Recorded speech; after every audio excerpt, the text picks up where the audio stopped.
Group 1 పరీక్షలపై CM Revanth Reddy సంచలన వ్యాఖ్యలు చేశారు. పరీక్షలను వాయిదా వేయని రాజకీయ పార్టీలు ఇంకా కోచింగ్ సెంటర్లే కోరుతున్నాయన్నారు. 2 నెలల్లోని పరీక్షలు వాయిదా వేస్తే కోచింగ్ సెంటర్లకు 100 కోట్ల ఆదాయం వస్తుందని హాట్ కామెంట్స్ చేశారు. అయితే పరీక్షల వాయిదా కోసం నిరసనకు దిగిన వాళ్ళెవరూ పరీక్షలు రాయడం లేదు. చిన్న సమస్య రాకుండా గ్రూప్ 1 పరీక్షలు నిర్వహించామన్నారు. 1:50 అని చెప్పి గ్రూప్ 1 నోటిఫికేషన్ ఇచ్చామన్నారు. 1 పిలవాలని కోరుతున్నారని, అయితే అలా పిలవడానికి మాకేం ఇబ్బంది లేదన్నారు. కానీ కోర్టుల్లో ఇబ్బంది ఎదురవుతుందని, దాంతో గ్రూప్ 1 వ్యవహారం మళ్లీ మొదటికొస్తుందన్నారు సీఎం రేవంత్ రెడ్డి.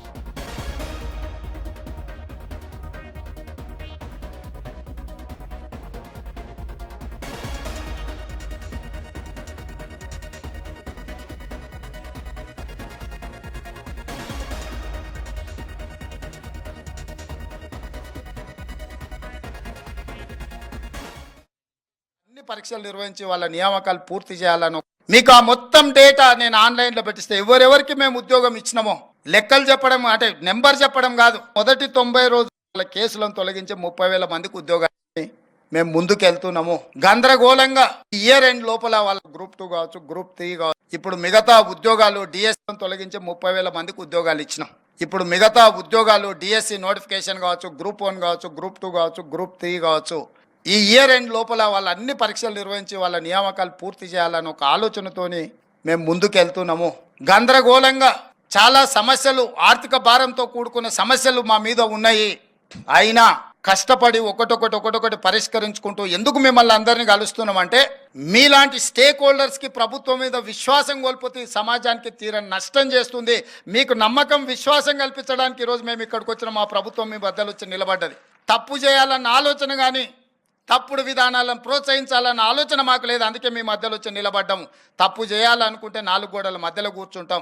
తప్పులను సరిదిద్దాలనుకుంటే మీ అందరి దగ్గరకు వచ్చి మీ ముందర నిలబడి మా ప్రభుత్వం మాట్లాడుతుంది. లక్షలాది ఉద్యోగాలు ఇచ్చే పబ్లిక్ సర్వీస్ కమిషన్లో మొత్తం అవుట్సోర్సింగ్ వాళ్ళని తీసుకొచ్చి పెట్టారు. వాడికే ఉద్యోగం లేక అవుట్సోర్సింగ్ వస్తే వాడు గ్రూప్ 1 ఉద్యోగాలను నియమించే బాధ్యత వాడి కంప్యూటర్స్ మొత్తం అంతా వాడికి అప్పచెప్తే వాళ్ళు ఏం చేస్తారు, ఎట్లా చేస్తారు? నియమించిన పబ్లిక్ సర్వీస్ కమిషన్ మెంబర్లను మీరు చూడండి. ఒక ఆయన ఆర్ఎంపీ డాక్టర్ అంటే గ్రూప్ 1 ఉద్యోగిని ఇంటర్వ్యూ చేసి డిసైడ్ చేస్తాడంట. అంటే ఆశ్చర్యకరమైన పరిణామాలు తెలంగాణ రాష్ట్రం వచ్చిన తర్వాత గతంలో జరిగినాయి. అందుకే స్పష్టంగా గ్రూప్ 1 ఉద్యోగిని ఒకవేళ నియమించాలంటే, సిలబస్ ఫైనల్ చేయాలంటే, లేదంటే ప్రొఫెసర్స్తో మాటని క్వశ్చన్ బ్యాంకింగ్ రెడీ చేయాలంటే ఆ పని చేసేవాడు అంతకంటే కొంచెం పై చదువు ఉన్నోడు, జ్ఞానం ఉన్నోడు, అవగాహన ఉన్నోడు అందులో ఉండాలన్నది నా ఆలోచన. నిరుద్యోగులకు రాజకీయ పార్టీలలో మేము ఉద్యోగము ఇవ్వలేదు, మేము టికెట్ ఇవ్వలేదు అంటే వాళ్ళని తీసుకొచ్చి పబ్లిక్ సర్వీస్ కమిషన్ మెంబర్ని చేస్తే వాళ్ళ ఆలోచన ఏముంటుంది, వాళ్ళ విజ్డమ్ ఏముంటుంది? నాకేం పని లేదా, నాకు ఒక ఆయన ఉద్యోగం కనిపిస్తే నేను కూడా నాకు తెలిసిన ఏం పని లేనోనికి ఇంకో ఉద్యోగం ఇద్దామనుకుంటా.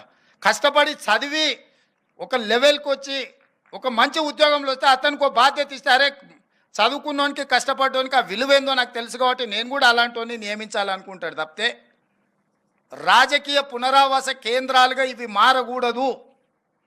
విద్యా సంస్థలు ఏవి కూడా రాజకీయ పునరావాస కేంద్రాలుగా మారకూడదు అనేది నా ఆలోచన, మా ప్రభుత్వం యొక్క విధానం.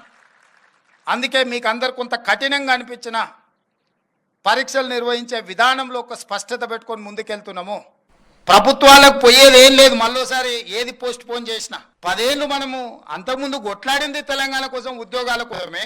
ఇవాళ ప్రభుత్వం ఒక క్యాలెండర్ డేట్స్ ప్రకారం గ్రూప్ 1 కానీ, డిఎస్సి కానీ, గ్రూప్ 2 కానీ, గ్రూప్ 3 కానీ పక్కడబందిగా ఒకదానికొకటి ఇబ్బంది జరగకుండా ఒక ప్రణాళికబద్ధంగా పరీక్షలు నిర్వహిస్తుంటే ఇప్పుడు ఆశ్చర్యకరంగా పరీక్షలు వాయిదా వేయండి అని కొట్లాడుతున్నారు. ఇంతకాలం 10 ఏళ్ళు మనం కొట్లాడింది పరీక్షలు పెట్టండి, పరీక్షలు పెడతారా లేదా మేము ముదిరిపోతున్నాం.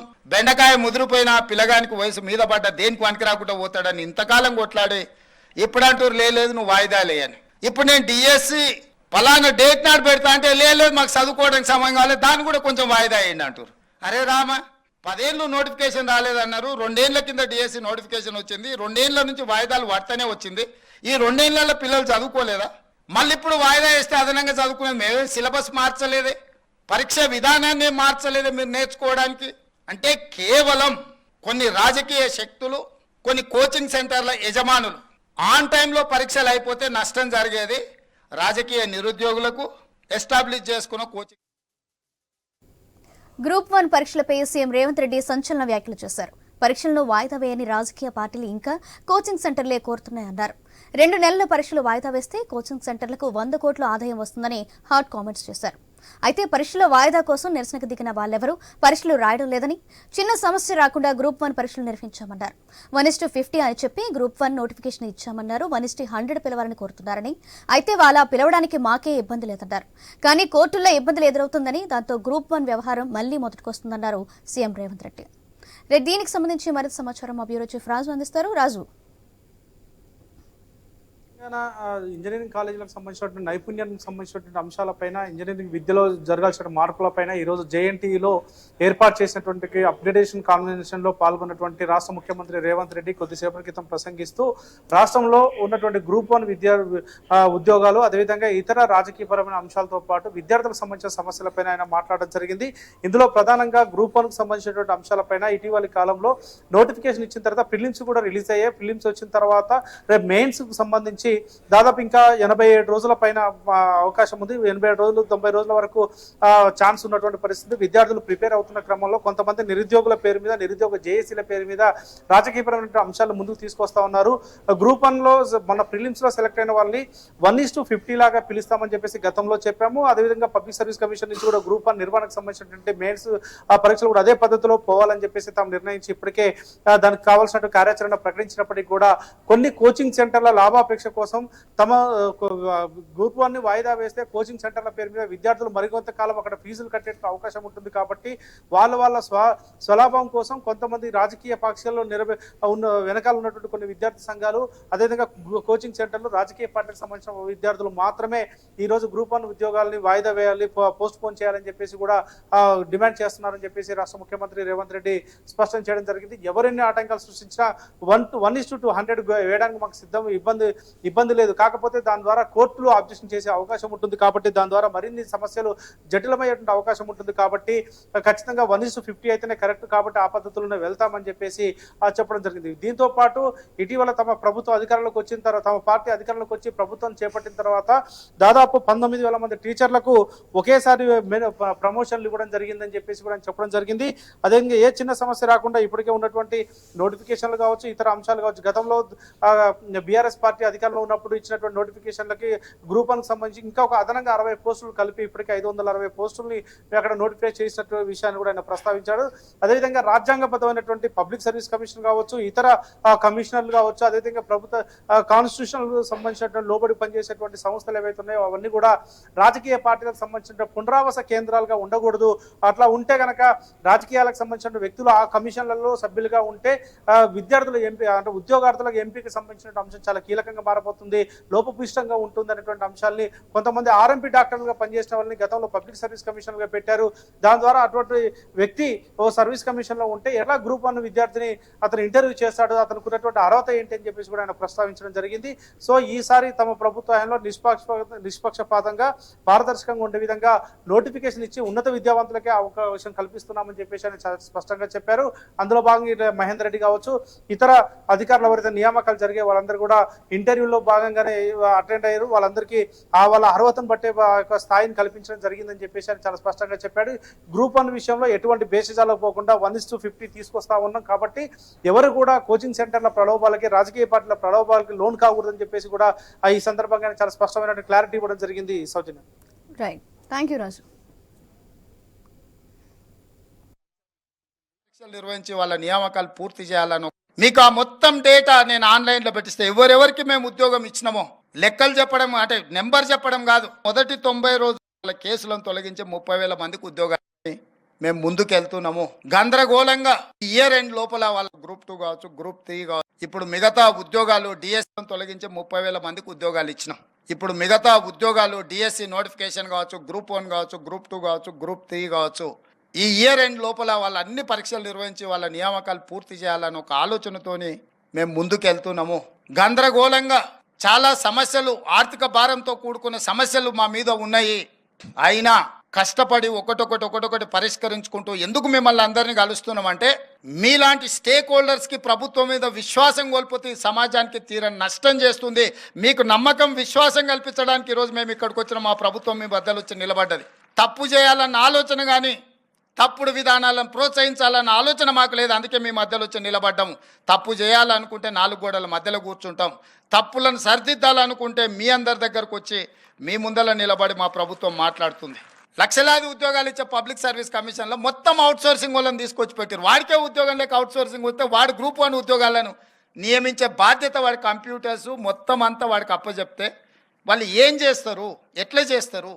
నియమించిన పబ్లిక్ సర్వీస్ కమిషన్ మెంబర్లను మీరు చూడండి. ఒక ఆయన ఆర్ఎంపీ డాక్టరే. ఆర్ఎంపీ డాక్టర్ అంటే గ్రూప్ 1 ఉద్యోగిని ఇంటర్వ్యూ చేసి డిసైడ్ చేస్తాడంట. అంటే ఆశ్చర్యకరమైన పరిణామాలు తెలంగాణ రాష్ట్రం వచ్చిన తర్వాత గతంలో జరిగినాయి. అందుకే స్పష్టంగా గ్రూప్ 1 ఉద్యోగిని ఒకవేళ నియమించాలంటే, సిలబస్ ఫైనల్ చేయాలంటే, లేదంటే ప్రొఫెసర్స్తో మాటని క్వశ్చన్ బ్యాంకింగ్ రెడీ చేయాలంటే ఆ పని చేసేవాడు అంతకంటే కొంచెం పై చదువు ఉన్నోడు, జ్ఞానం ఉన్నోడు, అవగాహన ఉన్నోడు అందులో ఉండాలన్నది నా ఆలోచన.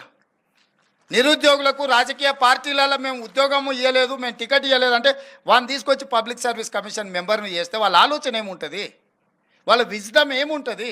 నాకేం పని లేదో నాకు ఒక ఆయన ఉద్యోగం కనిపిస్తే నేను కూడా నాకు తెలిసిన ఏం పని లేనోనికి ఇంకో ఉద్యోగం ఇద్దామనుకుంటా. కష్టపడి చదివి ఒక లెవెల్కి వచ్చి ఒక మంచి ఉద్యోగంలో వస్తే అతనికి ఒక బాధ్యత ఇస్తే, అరే చదువుకున్నోనికి కష్టపడ్డానికి ఆ విలువేందో నాకు తెలుసు కాబట్టి నేను కూడా అలాంటి నియమించాలనుకుంటాడు తప్పితే రాజకీయ పునరావాస కేంద్రాలుగా ఇవి మారకూడదు. విద్యా సంస్థలు ఏవి కూడా రాజకీయ పునరావాస కేంద్రాలుగా మారకూడదు అనేది నా ఆలోచన, మా ప్రభుత్వం యొక్క విధానం. అందుకే మీకు అందరు కొంత కఠినంగా అనిపించిన పరీక్షలు నిర్వహించే విధానంలో ఒక స్పష్టత పెట్టుకొని ముందుకెళ్తున్నాము.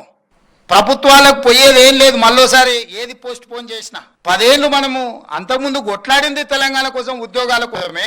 ఇవాళ ప్రభుత్వం ఒక క్యాలెండర్ డేట్స్ ప్రకారం గ్రూప్ 1 కానీ, డిఎస్సి కానీ, గ్రూప్ 2 కానీ, గ్రూప్ 3 కానీ పక్కడబందిగా ఒకదానికొకటి ఇబ్బంది జరగకుండా ఒక ప్రణాళికబద్ధంగా పరీక్షలు నిర్వహిస్తుంటే ఇప్పుడు ఆశ్చర్యకరంగా పరీక్షలు వాయిదా వేయండి అని కొట్లాడుతున్నారు. ఇంతకాలం 10 ఏళ్ళు మనం కొట్లాడింది పరీక్షలు పెట్టండి, పరీక్షలు పెడతారా లేదా మేము ముదిరిపోతున్నాం. బెండకాయ ముదిరిపోయిన పిల్లగానికి వయసు మీద పడ్డ దేనికి పనికి రాకుండా పోతాడని ఇంతకాలం కొట్లాడి ఇప్పుడు అంటారు లేదు నువ్వు వాయిదా లేయని. ఇప్పుడు నేను డిఎస్సి పలానా డేట్ నాడు పెడతా అంటే లేదు మాకు చదువుకోవడానికి సమయం కాలేదు, దాన్ని కూడా కొంచెం వాయిదా వేయండి అంటారు. అరే రామ, 10 ఏళ్ళు నోటిఫికేషన్ రాలేదన్నారు, 2 ఏళ్ల కింద డిఎస్సి నోటిఫికేషన్ వచ్చింది, 2 ఏళ్ల నుంచి వాయిదాలు పడతానే వచ్చింది. ఈ 2 ఏళ్లలో పిల్లలు చదువుకోలేదా? మళ్ళీ ఇప్పుడు వాయిదా వేస్తే అదనంగా చదువుకునేది మేమే. సిలబస్ మార్చలేదే, పరీక్ష విధానాన్ని మార్చలేదే మీరు నేర్చుకోవడానికి.